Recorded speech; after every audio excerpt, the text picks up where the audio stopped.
Super cool intro. What's up guys, it's Monty428 here back with another Overwatch 2 video, and today I'd like to tell you about a good friend of mine, Jameson Fox, aka the Junkrat. Ever since Overwatch launched in 2016, I felt a strong connection to the infectious personality that is the Clown. I see myself in Junkrat, and I absolutely adore his charismatic attitude, which includes not only Australian ingenuity, but combines just the right amounts of skill and luck to foster a hero that ultimately is misunderstood.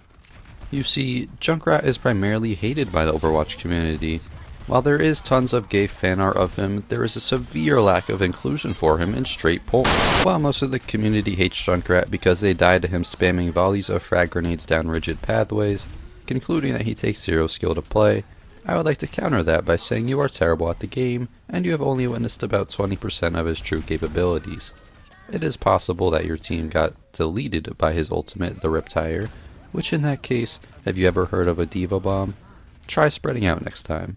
What I'm trying to say here is that Junkrat takes way more skill than you'd like to admit, and this is proven by the fact that he is pretty much useless the higher your rank gets. Unless you're one of these guys who's making Junkrat montages, which I'd like you to check out after this video because holy moly, these will blow your mind. Junkrat's greatest strength comes from his ability to combo his frag launcher shots with tossing mines at enemies. Things are a little different now, but for a long time, you were able to one-shot a good amount of heroes by jumping in their face, shooting one frag, and throwing and detonating the mine at the same time to secure the kill. Now that health values have been increased, along with sustainabilities, and a multitude of other balance changes, Junkrat has to shoot 2 frags along with his mine to secure the kills on most enemies. Certain squishies like Tracer are still one-shottable, but in large you can't just jump in someone's face to secure a one-shot combo anymore. As the seasons have gone by, Junkrat has slowly been fading more and more into obscurity as he simply can't compete at the higher levels and is too frustrating to learn at the lower levels. That's where I come in to tell you that you're missing out on one of the most unique and fun heroes on the roster. As long as you can pass 9th grade geometry and are quick on your feet, or in this case quick on your peg leg and mines, you will soon be soaring through the air, chasing down kills and fragging out of your mind. So let's get into what you need to know to truly embody the Clown. The first thing I want to cover is Junkrat's supposedly weakest ability, the Trap.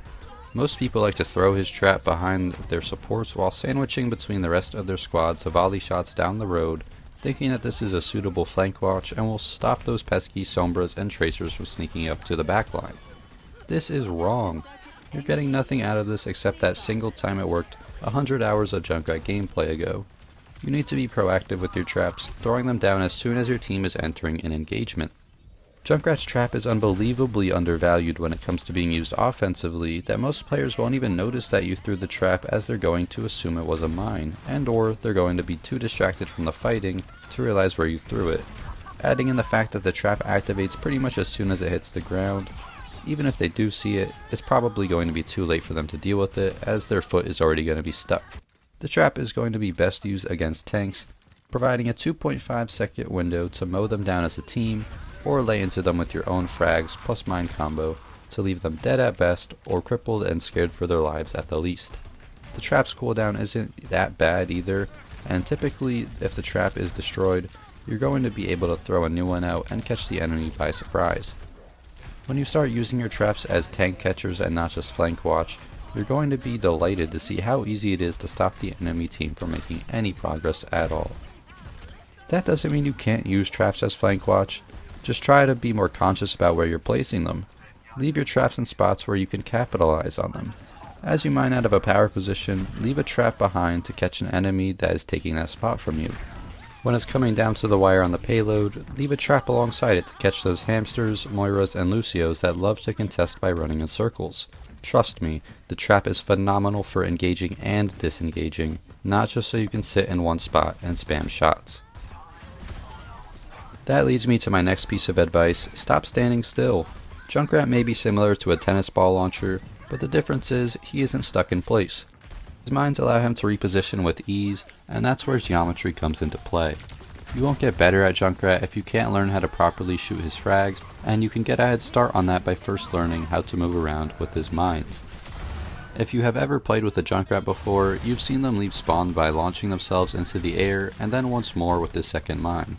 Instead of throwing the second mine under you to go even higher, try turning around mid-air to throw the second mine behind you, not below you, so it pushes you further horizontally as opposed to going higher up.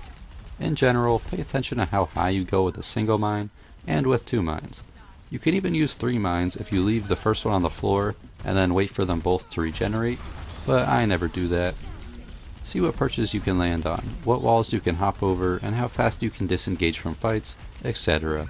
The better understanding you have of Junkrat's momentum limits, the quicker you'll get used to shooting his frag launcher.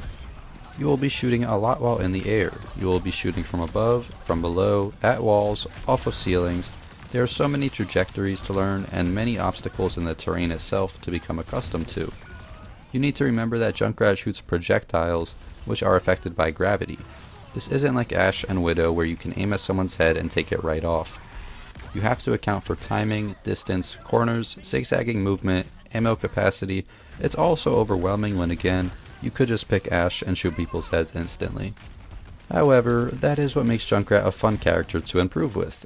Going back to these montages, these precise flick shots and movements will really open your eyes to just how impressive the skill ceiling is.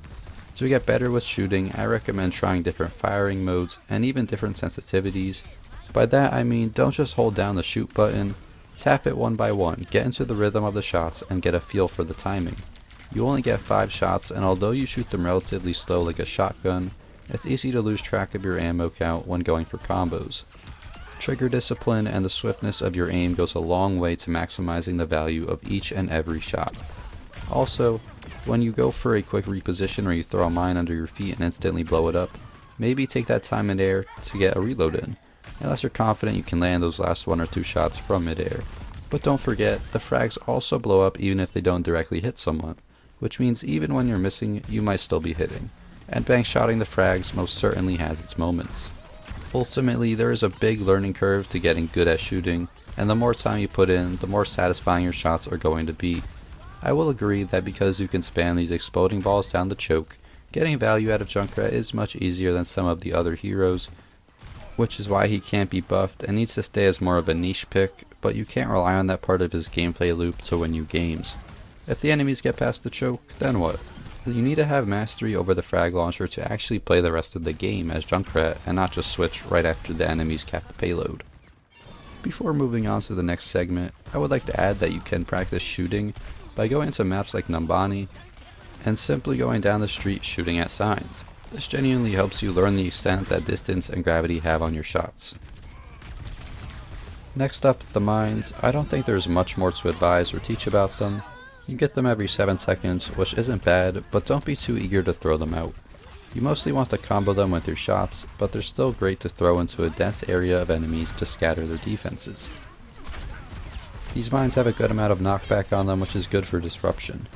Throw them at corners to push aggressive enemies back, or maybe even closer to you and your team. Just be wary of who you are throwing the mine at. You might think you're going to be pushing the ulting Reaper away, but you really just brought him closer and got your squad wiped. You thought you would stop Bob from landing against that wall next to you, but now he's in the open and lasering your supports that already backed up to dodge his line of sight. Another thing to adjust to with the mines is missing a throw. Sometimes when I go for mines, I throw them out of muscle memory even though I don't need them because I already secured the kill with a shot, so now there's just a mine sitting there on the floor or on the wall. Instead of blowing that mine up right away because it has no use anymore, walk up to it and use it to reposition. You'd be surprised at the value you can get with the time saved from this. Depending on where the mine landed, you may even just want to leave it there for when another enemy comes by. Really, just take 1 extra second to think, can I get more value from this mine? There's a few more things to make note of before getting into VOD review. I can't talk about Junkrat without mentioning his ability to spawn kill. You might as well always go for it, and even if it fails, it's not like you're risking your life or resources for this. Leave a trap with a mine in it on the doorsteps to the spawn room, and stand at the proper distance to volley some shots at the door, in case there are shields or sustain used. I can't give you a percentage of how many times you'll net a kill with this, because it depends on your rank and how aware the enemies are, but it legitimately works so often that there's no reason to not try every time. And even if they know there's a trap there, that's like 1 extra second you just took away from them, so that's a win-win to me. Another one of Junkrat's abilities is his passive Total Mayhem. This makes it so he doesn't take self-damage from explosives, which if you haven't realized he has that by now, then I don't know what to tell you, but he also drops mini bombs upon dying, which is the important part. This will aid your team in finishing the job for you if you get caught out, or if the bombs don't outright kill the enemy, because they do a lot of damage. Lastly, his ultimate, the Riptire, it can climb walls while holding jump, and can just jump in general, which makes it great for flanking.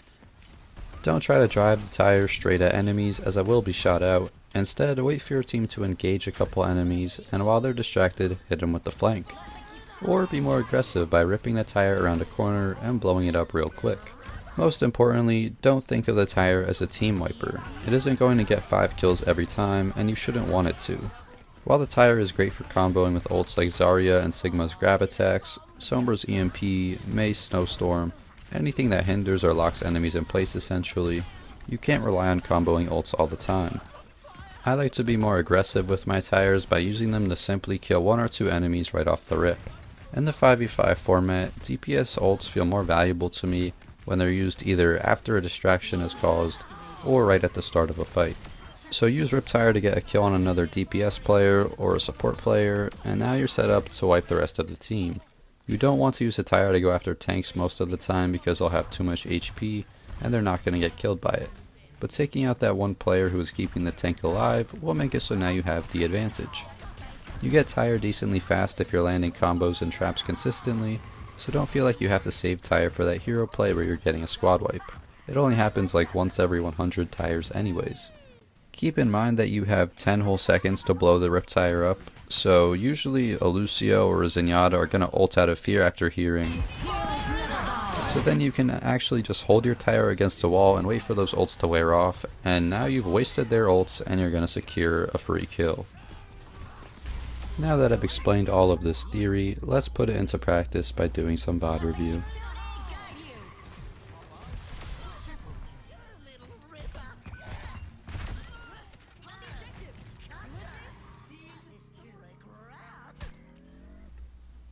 So I'm here on Bollywood and my team's getting pushed back. My Reaper goes for a solo ult, which is not the play, but thankfully my tire is ready to go. I'm going to reposition and see if I can pull off a flank here to even up the numbers.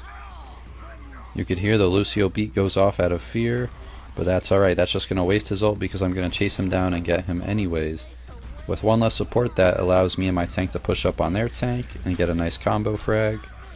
But now I'm getting pressured from Ashe in the window. I'll just take a step back, wait for the mine to come back, and I get my reload off midair to allow me to get another combo onto that Ashe.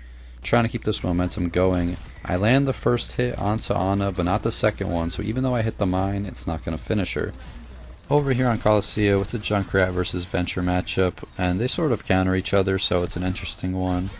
You gotta be really careful not to leave your trap out before Venture comes out of the ground because they will just destroy it. But I've been enjoying learning how to catch them as they pop out of the ground. Nice reaction time from me right there to catch that soldier, and nice reaction time from Sigma to catch that Diva Bomb. I know that Mercy's over there, so I want to catch her right away so that we can continue pushing this bot back and not allow the Sigma to hold us. Just going to keep peppering shots in case someone's trying to push up on us. Use that mine to push that Sigma back even farther. And I'm going to leave a trap here in a second as a precaution because I know that we're going to be contested. This is a really important part of the map right here because there's a lot of high ground positionings. And I hit some nice shots on the soldier there, but me and Diva really want to pursue this now because we need to get a kill or two. I'm a little lost, I'm not sure where everybody went. So I just got to focus on finishing off this Sigma now. And you're going to see that trap just went off. It was the Lucio. I told you he likes to circle around the payload, around the bot. I was able to use my mine there. Again, like I said, use that mine that you would have just normally blown up to reposition. Even though I played pretty well right there, I was not able to land any of the following shots on this Venture. And from here on out, I'm really not going to be hitting a lot of shots. I'm just missing a whole lot. Let that Lucio blast off. Here comes Sigma again, and I'm actually going to save his life right here. You're going to see it. So even though I'm landing that combo, I'm hitting most of these shots, it actually pushes him out of position from the artillery strike, which would have finished him off. I still capitalize on my mistake, and now I can't finish the supports, so I'm just going to say screw it, let's hit him with the Riptire. Even though I'm having a bit of a rough game at the moment shot-wise, I can fall back on my utility because of how explosive it is, knowing that it will be able to finish off these kills. Heading over to King's Row, one of Junkrat's best maps, I'm going to leave a trap up here because I know that an enemy attacker is going to want to take that power position. I'm going to back up a little bit, I'm taking some heat, get that health pack, and just like that, Cassidy takes the bait. I would have liked to finish him off, but I'm not going to risk getting my head blown off. And now I'm going to keep these attackers at bay just by relying on my utility. Look how much time I'm wasting for this Reinhardt that he has to peel back and eventually get dealt with by the rest of my team. You might not even have seen that trap that I put out for the Moira, but just think about how fast I was able to throw that out after catching the Cassidy. Now I get another trap, going to leave it as flank watch, and I'm going to third person peek this corner with an emote. Pretty neat trick, although I can't see much from here. So I don't know what's going on actually. I have no idea that guy's jumping me, but my trap was placed perfectly, and that's going to allow me to commit to this flank. Moira will body block for the Bastion. I really want to kill the Bastion, but I'll take another kill on Moira. This is another King's Row match, but just look how quickly we're able to deal with Malga because I get him in my trap right here. Throw it down, catch him, purple him, dead. It's so effective, and it really makes me wonder why I don't see more Junkrat players using their traps like this. Now I'm back up in this position, and I see that Moira, gonna try to get her out of the way. A lot of ults being used right here, but I'm gonna combo with two different ults actually to kill off those guys. Little overkill, but who cares? Gonna use my mind to reposition, and I really would have liked to get that kill on Ana. That would have been a nice bonus for the clip, but that's alright. Here comes the Road Slav, and I want to set up a trap for him. So I'm going to bait him in a little further, and voila, we can kill him immediately because he's in the trap. This Genji's going to be a bit more of an issue, and even though he can't strafe because he's in the air when I hit him with the mine, nobody can land the finishing shots on him. That's alright though, we don't need to finish this Genji immediately because he isn't that much of a threat at the moment. So I'll just take a breather, let my mine come back, and I'll retake the high ground position.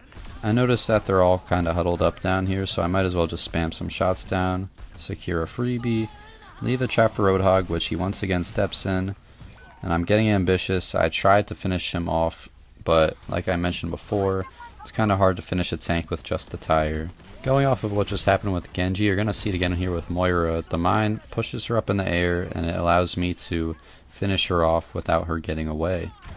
If you have a keen eye, you'll notice that this whole time Reinhardt has been solo pushing the cart because my tank is Wrecking Ball and he's a total loser, one trick that refused to get off of Wrecking Ball and provided literally zero value this entire match. So it's kind of hard to deal with this Reinhardt even though I was outplaying him the entire time here, as you will begin to see. I actually do catch him thankfully because Koops comes in from the side to deal a little more damage. And now it's a little bit of a reset here. This Reaper wants to solo push for no reason, and he's going to get stuck in my trap, but I'm not going to be able to finish him because the rest of their team is coming back now. Koops has the frontline pressure, and I'm going to go try to finish this Reaper now because the soldier has been killed. And I'm able to do so because he is way too aggressive. There we go again with the proactive traps, catching the Reinhardt, which allows me to then go for a Riptire and kill his support. I can't deal with this Reinhardt yet though because once again our tank is just missing. So I'll back up here, try to wait for him to re-engage, and you'll see there that my tank did get caught out by the soldier, which right away soldier is able to now hit a flank, use his ult to kill Koops. He almost gets me, but I'm able to get his mercy in return. However, there's just way too much pressure now, so even though I'm catching this Reinhardt over and over again, we're just not able to deal with him. Now the game is coming down to the wire. This is our last chance for victory, and I've got to deal with this soldier, at least get him away from our spawn. I do so, and I feel like I have to touch the car even though the Wrecking Ball came in right behind me. I throw a trap down which does catch Lucio, and he's dead. So Koops can then focus Moira, she's dead, now there's no supports, and since I did half of Reinhardt's HP with my Martyrdom from Total Mayhem, that means he has to go for something, he has to go for a pin, and he's off the load. That's game over. The Junkrat plays were essential.